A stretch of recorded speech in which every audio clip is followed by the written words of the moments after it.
Matius pasal 5. Khotbah di bukit. Ucapan bahagia. Ketika Yesus melihat orang banyak itu, naiklah ia ke atas bukit, dan setelah ia duduk, datanglah murid-muridnya kepadanya. Maka Yesus pun mulai berbicara dan mengajar mereka, katanya, "Berbahagialah orang yang miskin di hadapan Allah, karena merekalah yang empunya kerajaan surga. Berbahagialah orang yang berduka cita, karena mereka akan dihibur. Berbahagialah orang yang lemah lembut, karena mereka akan memiliki bumi. Berbahagialah orang yang lapar dan haus akan kebenaran, karena mereka akan dipuaskan. Berbahagialah orang yang murah hatinya, karena mereka akan beroleh kemurahan. Berbahagialah orang yang suci hatinya, karena mereka akan melihat Allah.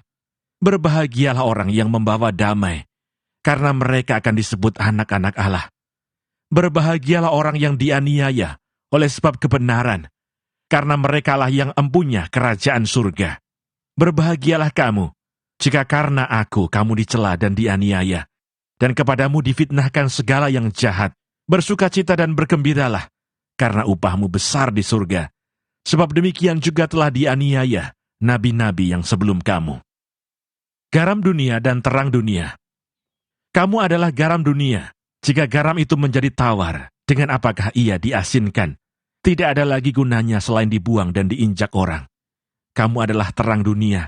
Kota yang terletak di atas gunung tidak mungkin tersembunyi.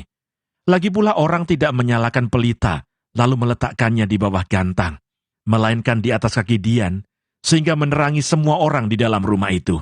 Demikianlah hendaknya terangmu bercahaya di depan orang, supaya mereka melihat perbuatanmu yang baik, dan memuliakan Bapamu yang di sorga. Yesus dan hukum Taurat. Janganlah kamu menyangka bahwa aku datang untuk meniadakan hukum Taurat atau kitab para nabi. Aku datang bukan untuk meniadakannya, melainkan untuk menggenapinya. Karena aku berkata kepadamu, sesungguhnya selama belum lenyap langit dan bumi ini, satu iota atau satu titik pun tidak akan ditiadakan dari hukum Taurat sebelum semuanya terjadi. Karena itu siapa yang meniadakan salah satu perintah hukum Taurat sekalipun yang paling kecil, dan mengajarkannya demikian kepada orang lain, ia akan menduduki tempat yang paling rendah di dalam kerajaan surga. Tetapi siapa yang melakukan dan mengajarkan segala perintah-perintah hukum Taurat, ia akan menduduki tempat yang tinggi di dalam kerajaan surga. Maka aku berkata kepadamu, jika hidup keagamaanmu tidak lebih benar daripada hidup keagamaan ahli-ahli Taurat dan orang-orang Farisi, sesungguhnya kamu tidak akan masuk ke dalam kerajaan surga. Kamu telah mendengar yang difirmankan kepada nenek moyang kita, jangan membunuh.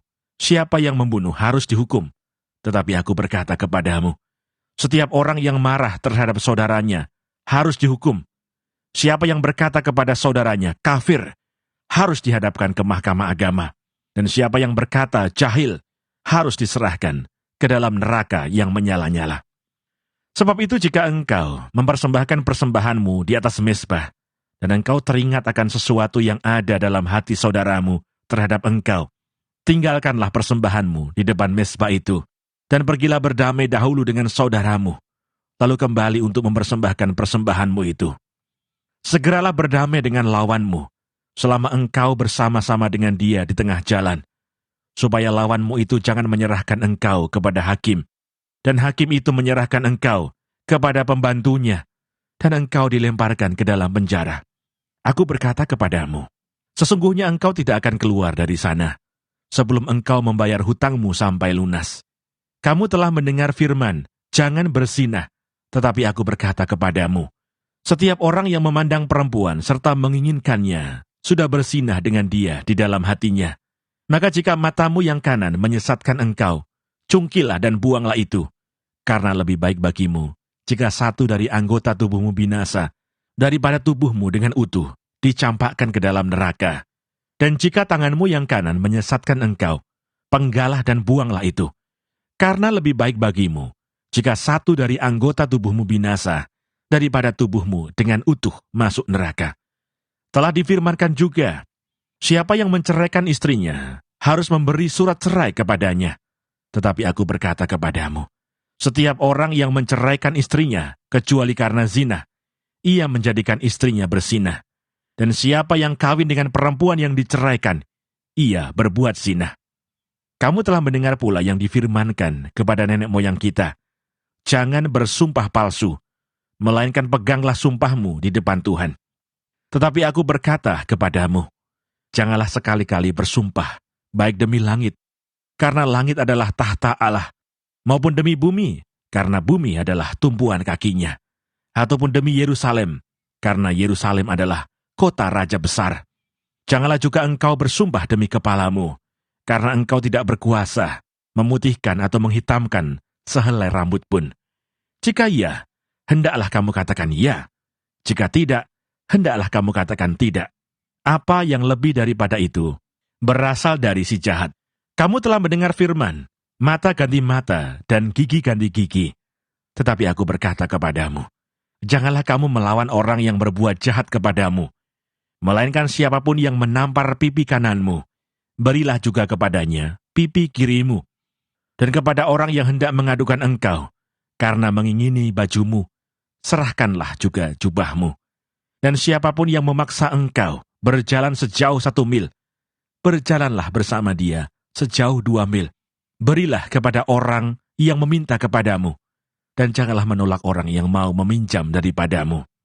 Kamu telah mendengar firman, kasihilah sesamamu manusia, dan bencilah musuhmu. Tetapi aku berkata kepadamu, kasihilah musuhmu, dan berdoalah bagi mereka yang menganiaya kamu. Karena dengan demikian, kamu menjadi anak-anak Bapamu yang di sorga, yang menerbitkan matahari bagi orang yang jahat, dan orang yang baik, dan menurunkan hujan bagi orang yang benar, dan orang yang tidak benar. Apabila kamu mengasihi orang yang mengasihi kamu, apakah upahmu? Bukankah pemungut cukai juga berbuat demikian? Dan apabila kamu hanya memberi salam kepada saudara-saudaramu saja, apakah lebihnya daripada perbuatan orang lain? Bukankah orang yang tidak mengenal Allah pun berbuat demikian? Karena itu haruslah kamu sempurna, sama seperti Bapamu di surga adalah sempurna.